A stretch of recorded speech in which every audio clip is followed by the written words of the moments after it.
Tussen 2007 en 2013 die de provincie jaarlijks goed 14 miljoen euro beschikbaar voor het onderhoud van dieken, bregen en sluizen.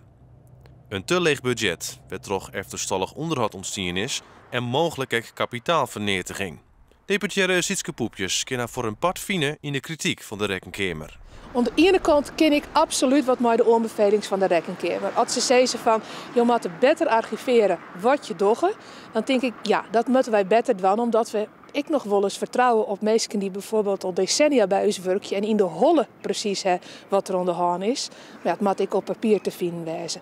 Aan de andere kant dat ze zeggen dat wij net goed op de boel passen, dat we net wisten wat we dienen en dat er te min geld wie wij vervolgens niks meer dienen, daar herken ik mij absoluut net in.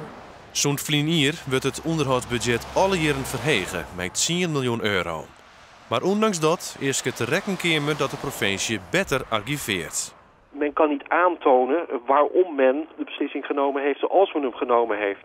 En daar moet men absoluut winst gaan boeken door dat transparanter te maken. En ook richting provinciale staten. Om aan te geven van deze weg onderhouden we wel en deze niet. En wel om deze reden. De provincie zei al 4 te wijzen met een inhaalslag. Die inhaalslag is flink hier al begonnen, toen wij extra geld van de steden kregen voor het onderhoud van de provinciale dieken.